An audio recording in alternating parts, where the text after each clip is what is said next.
হচ্ছে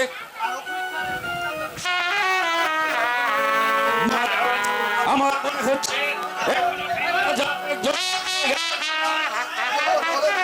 বলুন বলুন মুন্সিপাল, এমন কে সেই দিগন্তহীন এখনো বাকি রয়েছে?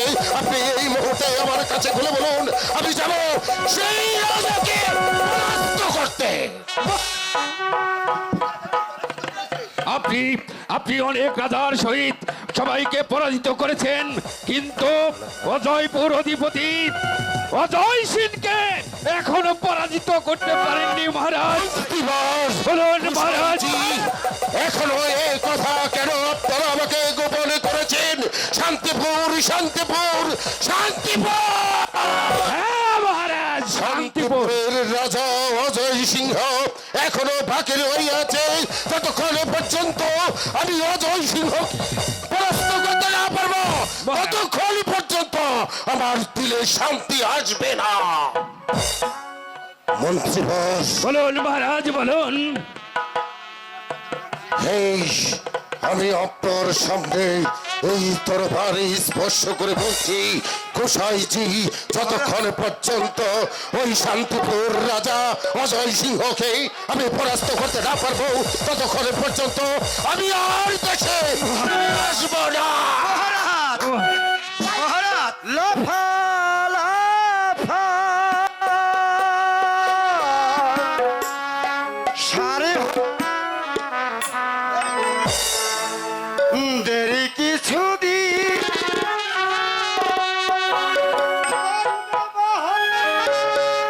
ওই বিধাতা ওই বিধাতা আসলে রে সেই দিন লাফা লাফা সার হবে তো দেরি কিছু বেরিয়ে যা, বেরিয়ে যা, আমি তোকে সহ্য করতে পারছি না। যে কোনো মুহূর্তে আমি তোকে আর পকরে লঙ্কার বহর আমার হাতে হলো নিধন, দর পকরে লঙ্কার আবর হলো নিধন। ওই বিধাতা ভাঙবে তোমার, ওই বিধাতা আসলে রে সেই দিন লাফা লাফা সার হবে তোর দেরি কিছু দিন। গোসাইজি, এই সামান্য ভগল পাগল, সে কি এসব কি বলছে? আমি তোকে সহ্য করতে পারছি না। এই রূপে তোর মরণ হবে, এই রূপে তোর মরণ হবে, আসলে রে সেই দিন লাফা লাফা সার হবে তোর বাকি কিছু দিন। বেরিয়ে যা, বেরিয়ে যা, বেরিয়ে যা। গোসাইজি, যার হাতে যার আছে মরণ, যার হাতে যার আছে মরণ, আসবে রে সেই দিন লাফা লাফা সার হবে তোর তৈরি কিছু দিন লাফা লাফা সার হবে তোর দেরি কিছু দিন। যা বলছি, এই মুহূর্তে তুই যদি আমার প্রাসাদ থেকে বেরিয়ে না যাস, তাহলে আমি তোকে এই দুনিয়ার মুখ থেকে সরিয়ে দেব। তাই যাচ্ছি রাজা। মহারাজ আমি বলছিলাম তবে কি তুমি মহারাজ? জেনে রেখো, শক্তির অহংকার একদিন ভেঙে তোমার চুরমার হয়ে যাবে। সেদিন সেদিন শতক কাঁদলেও তোমাকে ধ্বংসের হাত থেকে কেউ রক্ষা করতে পারবে না। লাফা লাফা সারাবে তোর দেরি কিছুদিন। ভেঙে যা।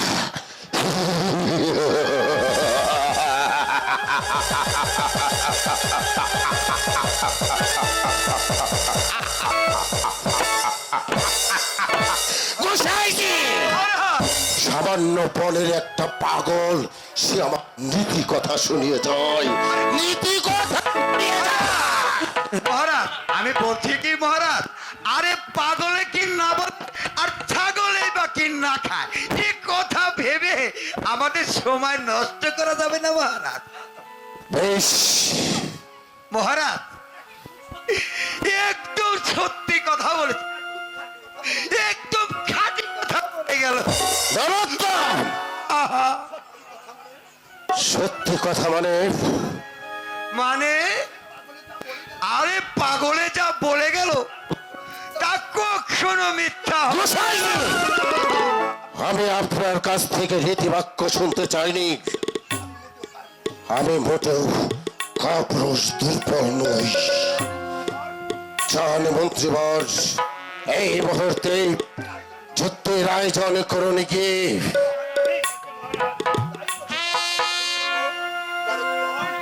আর গোসাইজি, আর আমার সঙ্গে কিন্তু তুমিও যুদ্ধে যাবে। সর্বক্ষণ তুমি আমার পাশে পাশে থাকবে, যুদ্ধে যাওয়ার জন্য প্রস্তুত হয়ে নাও। মহারাজ আমি বলছিলাম কি মহারাজ, আমি যুদ্ধে তো যাবই, আপনার আদেশ কি অমান্য করতে পারি? তবে একটি কথা, কি কথা? আমার যে বলতে ভয় হচ্ছে মহারাজ। গোসাইজি, আমি তোমাকে অভয় দান করলাম, নির্ভয়ে আমার কাছে খুলে বলো। মহারাজ, আমি বলছিলাম মহারাজ, আমরা যাবই, তার পূর্বে একটু সুরার বাজিকে ভুলালে আর জীবনটা তো চলে যাবে। কারণ এই যুদ্ধ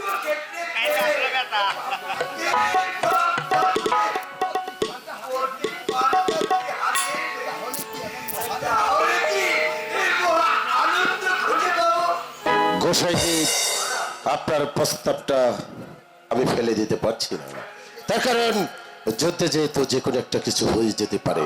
বেশ, আপনার কথা মতো এই মুহূর্তে আপনি প্রাইজের আয়োজন করুন।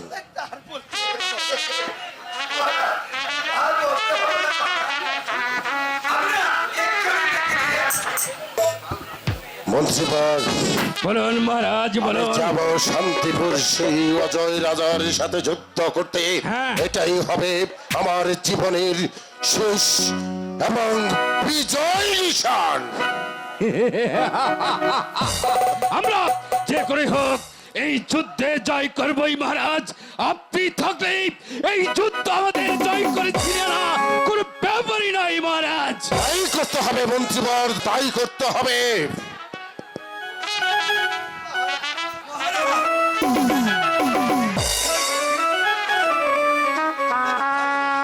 ভাইসিগণ, তোমাদের নুপুরের ঝনকারে আমার এই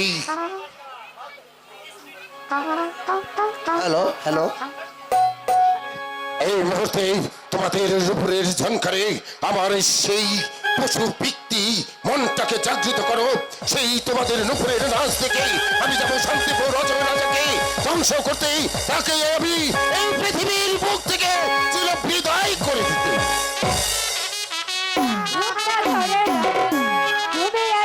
হ্যালো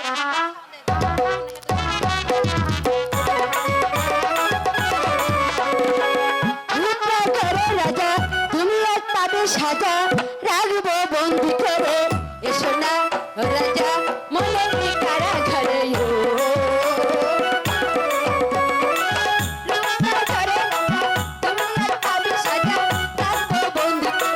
এসো না রাজা মনের কারা ঘরে।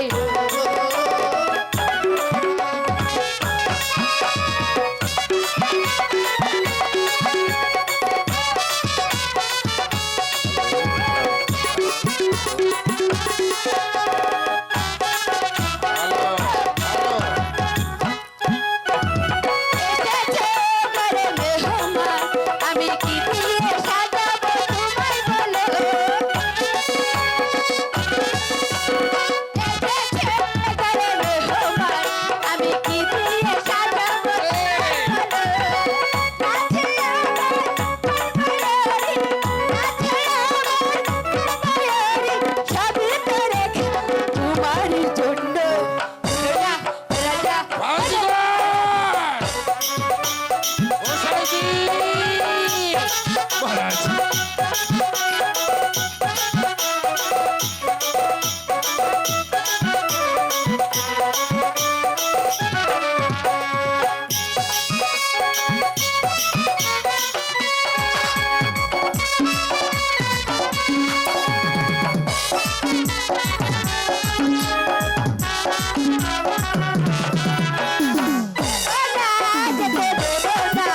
আমার বাহুকে অঙ্গে জড়িয়ে রাখিব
বেশ ভাইজিগণ, তোমাদের নাচ গানে আমার মনটাও ব্যাকুল হয়ে উঠেছি।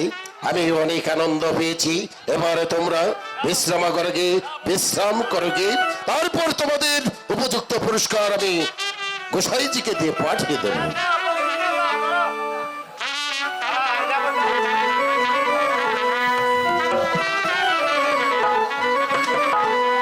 বন্ধুগণ, বলুন মহারাজ বলুন। আমি যাব সেই শান্তিপুর রাজা অজয় সিংহের সাথে যুদ্ধ করতে।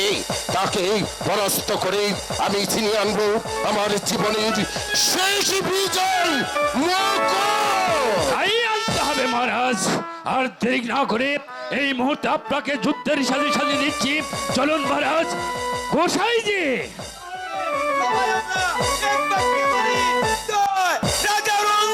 রাজার জয়। বেশ বন্ধুগণ, বলুন মহারাজ। আমার আদেশ পাওয়া মাত্রই আপনি শত শত সৈনিকদের নিয়ে যুদ্ধের ময়দানে ঝাঁপিয়ে পড়বে। এটাই হচ্ছে আমার আদেশ। ঠিক আছে মহারাজ, আমরা তাই যাব মহারাজ। হ্যালো হ্যালো প্রণাম নিন মহারাজ। কে তুমি এবং আমার কাছে তুমি কি চাও? কি জন্য তুমি আমার শাহী দরবারে উপস্থিত হয়েছ? বলো, কে তুমি? মহারাজ, আমি একজন আপনার গরিব প্রজা মহারাজ। আমাকে আমাকে কিছু ভিক্ষে দিন মহারাজ। ভিক্ষে ভিক্ষে এই রাজা রণজিৎ সিংহ কাউকে কোনোদিন ভিক্ষে দেয়নি, তাই আমি তোমাকে ভিক্ষে দেবো না। ভিক্ষের পরিবর্তে তুমি নেবে আমার হাতের চাল। মহারাজ ধৈর্য ধরুন মহারাজ। শুনেন এই মহা রাজা ইয়া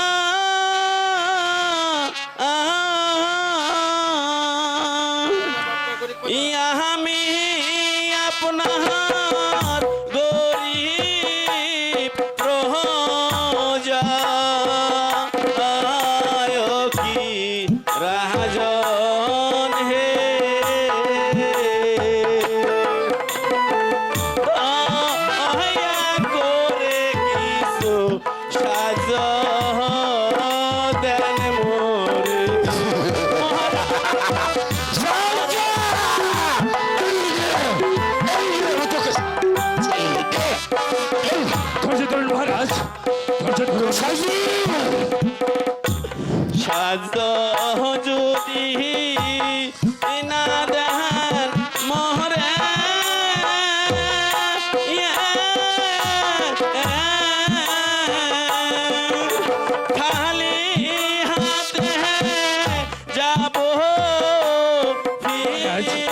মহারাজ ধৈর্য ধরুন মহারাজ। কি রাজন হে তো অহয়া করে কিছু সাজদেন রে মহারাজ। গোসাইজি আমি তোকে সাহায্য দিচ্ছি। এই যে সাহায্য ধৈর্য ধরুন মহারাজ, ধৈর্য ধরুন। আগে ও কি বলতে চাই আমরা শুনে দেখি মহারাজ। এই 3 দিনেরই অনাহারে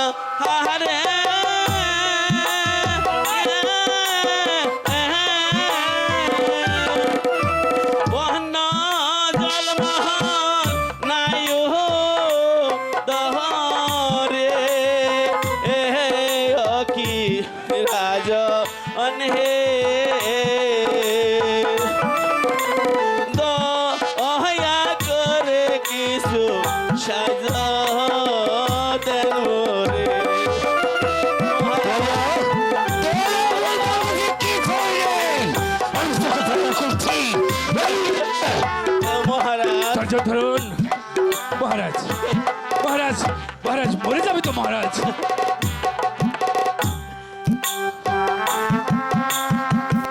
মহারাজ আজ 3 দিন ধরে আমি অনাহারে আছি মহারাজ। আমি কি একটু সাহায্য পাবো না মহারাজ? না, আমার কাছে কোনো সাহায্য তুমি পাবে না। বেরিয়ে যাও এই মুহূর্তে, আমার প্রাসাদ থেকে তুমি বেরিয়ে যাও। মহারাজ আপনি আমাকে একটু দয়া করেন মহারাজ। আজ 2 দিন ধরে আমি অনাহারে আছি।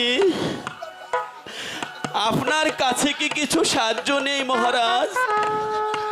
হায়রে দুনিয়ার মানুষ, এই গরিবরা না খেয়ে মরছে, তবু এই গরিবের প্রতি একটু দয়া হলো না।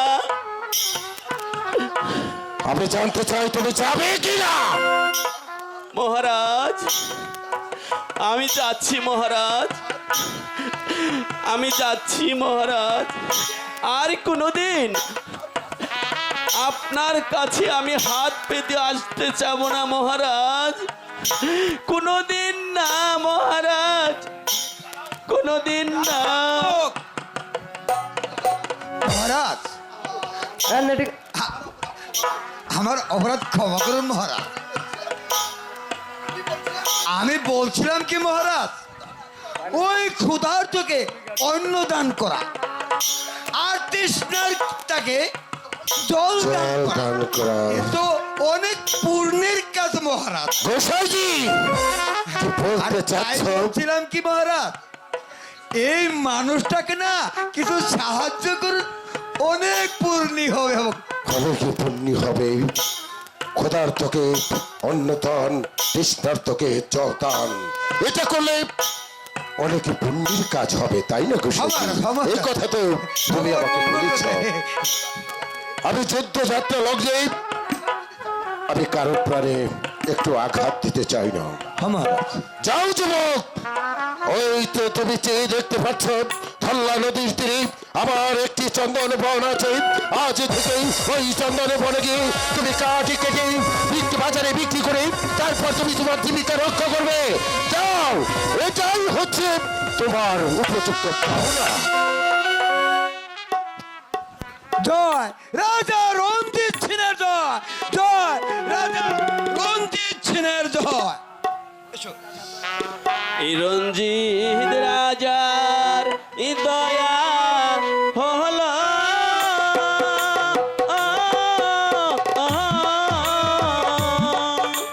বহনের করি দান করিল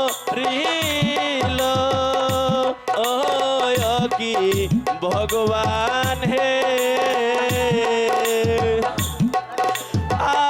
আজি যেতে হবে ওই গুরবনে।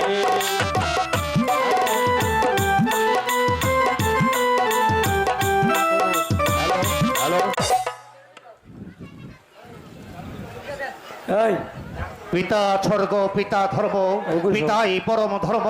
হে পিতা, আপনি স্বর্গ থেকে আমাকে আশীর্বাদ করুন, আমি যেন পারি আপনার রাজ্যের প্রাণ প্রিয় প্রজা সাধারণকে সুখে শান্তিতে রাখতে, আমি যেন পারি আপনার সিংহাসনের মর্যাদা রাখতে।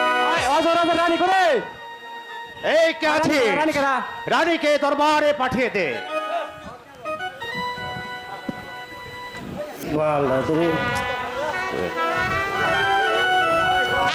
রানী, শুধুমাত্র একটি পুত্র সন্তানের আশায় আজ বহুদিন ধরে ওই দেবতার কাছে তুমি আরাধনা করে আসছো, তবু তো দেবতার কৃপা হলো না, আমাদের প্রতি দিল না বিধাতার একটি পুত্র সন্তান। জানো রানী, কত রাজার পুত্র ফুল বাগানে খেলা করে প্রেমের জালে আবদ্ধ হয়ে যায়, আবার সে সৌভাগ্য হলো না রানী। আমার বাগান শূন্য, এ জীবন যন্ত্রণা যে আমি আর সইতে পারছি না। সবই ঠাকুরের ইচ্ছা মহারাজ, আমাদের তো কিছুই করার নেই। এই নিয়ে আপনি মিছি অনুতাপ করে কোনো ফল হবে না মহারাজ।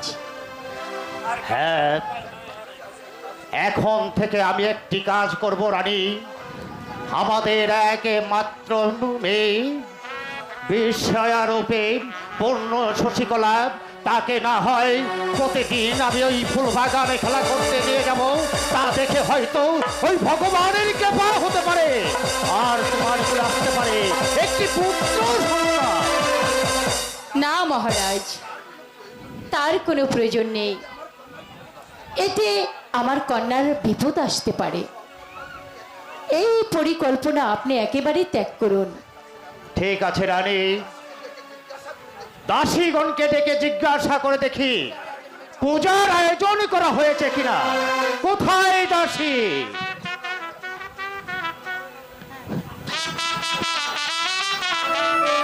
প্রণাম মহারাজ। দাসী, প্রতিদিনের মতো আজও কি এই পুজোর আয়োজন করা হয়েছে? হ্যাঁ মহারাজ, আমরা পূজার আয়োজন করেছি।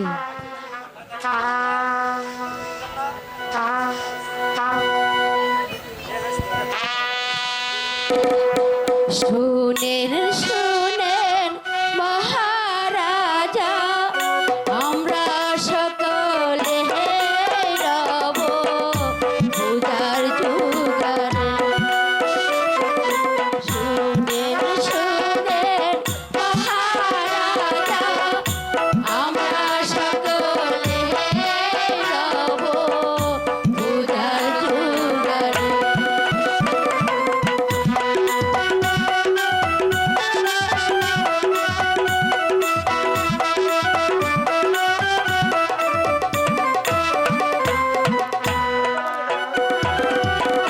দুর্গা পূজা করে রাজা ভূতের গারে, একটি পুত্র দাও ভগবান, একটি পুত্র দাও ভগবান, এই রাজার ঘরে রব পূজার জোগাড়ে। শুনেন শুনেন মহারাজা, আমরা সকলে রব পূজার জোগাড়ে।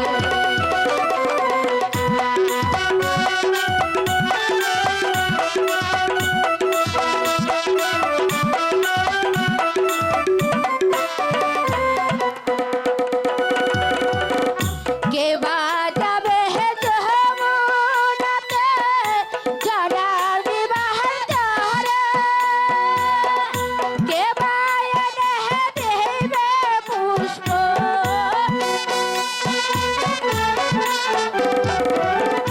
কে বায়নে হে দিবে পুষ্প, এই রাজার ঘরে রব পূজার জোগাড়ে। শুনেন শুনেন মহারাজা, আমরা সকলে রব পূজার জোগাড়ে। দাসীগণ, এবার তোমরা রাজপ্রাসাদে চলে যাও। রানী, তুমি ওদের ঠিক আছে, আমরা তাই যাচ্ছি মহারাজ।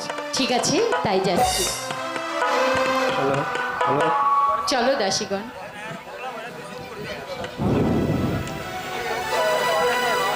হে দয়াময়, আমার প্রতি কি তোমার কোনো দিনে দয়া হবে না? আমি তোমার অধম সন্তান, দিন রাত শুধু তোমার প্রার্থনা করে আসছি, তুমি দয়া করো প্রভু, তুমি আমার মনের বাসনা জয় হয়ে কি মহারাজ, জয় হয়ে কি গোলামের গোলাম বান্দার সালামে শাহী দরবারে পৌঁছালাম মহারাজ। কি সংবাদ? দুঃসংবাদ পেয়েছি মহারাজ। কিসের সেই দুঃসংবাদ? মহারাজ, রণজিৎ সিংহের সৈন্যরা সজ্জিত হয়ে আমাদের প্রাসাদে ঘিরে ফেলেছে মহারাজ। তার অভিপ্রায়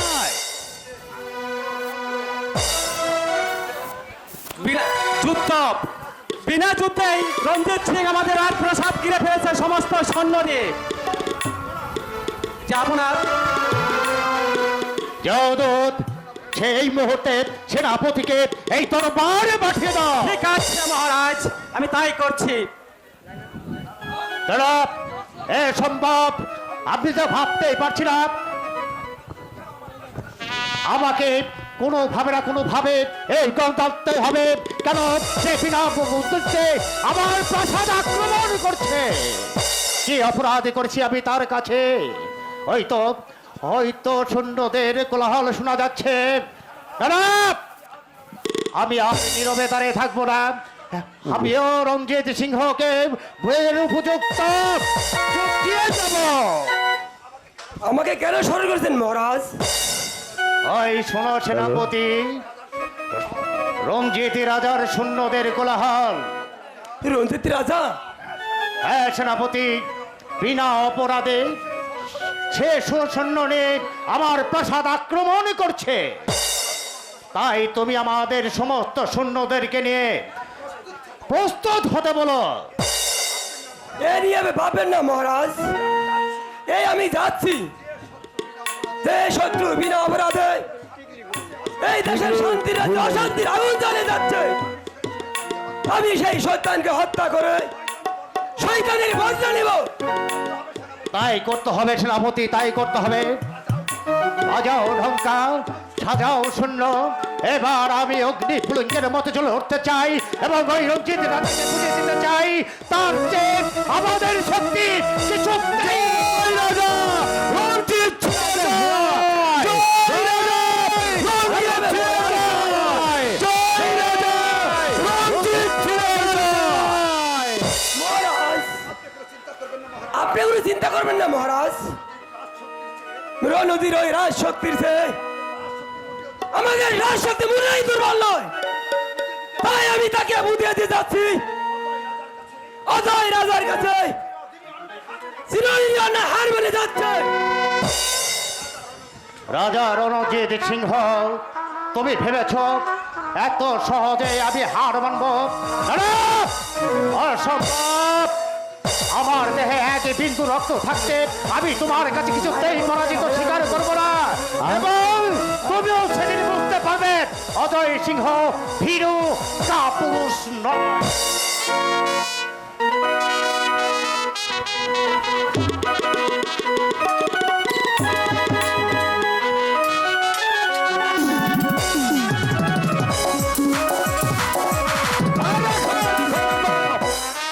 এই বুড়ো বয়সে তোমার সাথে আমি যুদ্ধ করতে চালাম, এটা তো বেরা বেরা তো বেরা। আমি যাবো না, বেরা বলছি। মোটেও দুর্বল কাপুরুষ নয় আমি। ধরো তোম সাহস তাহলে যুদ্ধ ধরো। সামান্য কেউটা সাপের বাচ্চা হয়ে আমার সঙ্গে যুদ্ধ, তবে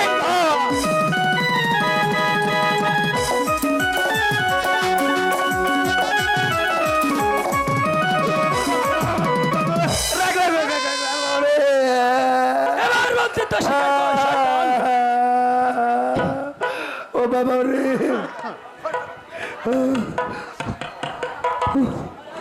অসম্ভব।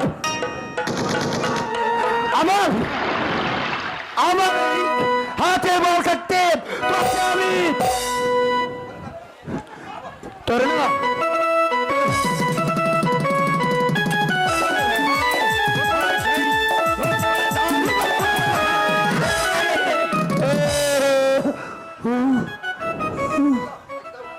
যুদ্ধ করার সাহস জেগেছে এই নরোত্তম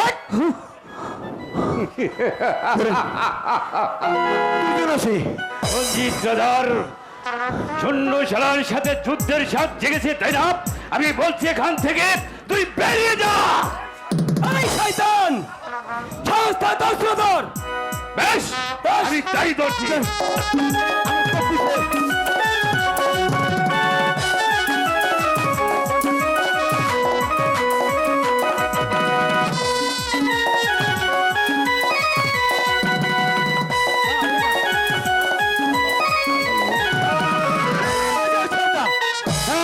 জয় জয় রাজা রঞ্জিত ছিলেন জয়। কোথায় কোথায় রাজা? কখনো মিথ্যা কথা বলে না। বেশ, তুমি যখন আমার বশ্যতা স্বীকার করেছ তাহলে তোমাকে আমি আর প্রাণে মারব না। গোসাইজি রাজাকে মুক্তি করে ঠিক আছে যাব। মহারাজ শোনো রাজা, আমি কিন্তু এই সিংহাসনের রূপে আমি তোমার সাথে যুদ্ধ করিনি। আমি শুধু তোমাকে বশ্যতা স্বীকার করার জন্য আমি যুদ্ধ করেছি। বসো রাজা, মহারাজ তোমার অনেক ভালো। সিংহাসনে বসো। ধারণ করো এই রাজমুকুট। জয় রাজা অজয় সিংহের জয়, জয় রাজা অজয় সিংহের জয়। এই জয় রাজা রঞ্জিত সিংহের জয় রাজা রঞ্জিত সিংহের শোনো রাজা, বলুন। আমি দেশে যাত্রা করব, তো যাওয়ার পূর্বে একটি কথা তোমাকে স্মরণ করিতে বেশ বলুন। আমি যদি কোনোদিন কোনো বিপদে পড়ে তোমার কাছে কোনো কিছু চাই তাহলে তুমি তোমার দলবল নিয়ে আমাকে সাহায্য করবে। তাই হবে রাজা, আমি আপনাকে কথা দিচ্ছি। যদি আপনার কোনো কিছু প্রয়োজন হয় তাহলে আমার দলবল নিয়ে আমি আপনার সঙ্গে হাজির হব। বেশ রাজা রণজিৎ, এবার যেন কথাটা মনে থাকে। আমি এই মুহূর্তে দেশে যাত্রা করব, তবে যাবার পূর্বে একটি কথা বলে যাই, যদি কোনোদিন আমার সাথেই কোনো সহসাধনী করবার চেষ্টা করো তাহলে আমাদের ৩৩ কোটি দেবতা তোমাকে রক্ষা করতে পারে, কিন্তু এই রাজা রণজিৎ সিংহ কোনোদিন তোমাকে রক্ষা করবে না। কথাটা যেন মনে থাকে। থাকবে রাজা। গোসাইজি, মহারাজ মন্ত্রীবর, এই মুহূর্তে আমরা দেশে যাত্রা করব। চলুন মহারাজ, আপনাকে কিছু রাস্তা এগিয়ে দিয়ে আসি। বেশ, তাই চলুন। নরোত্তম ভালো হয়েছে ভালো হয়েছে এটাই তো কাজ। আমাদের কাজ সফল হয়েছে নরোত্তম, তাই না? কিন্তু আমাদের খুব চৌখুশি হিসেবে রাস্তা পরিহার করতে হবে। যদি ভুল করে আমরা ভুলের বশত কোনো কাজ করে যাই তাহলে ওই ভগবান বাসুদেব কিন্তু কোনোদিন আপনাকে আমাকে ক্ষমা করবে না। এই কথাটা যেন মনে থাকে, মনে থাকে। জয় হরি রাধা মাধব রাধা মাধব।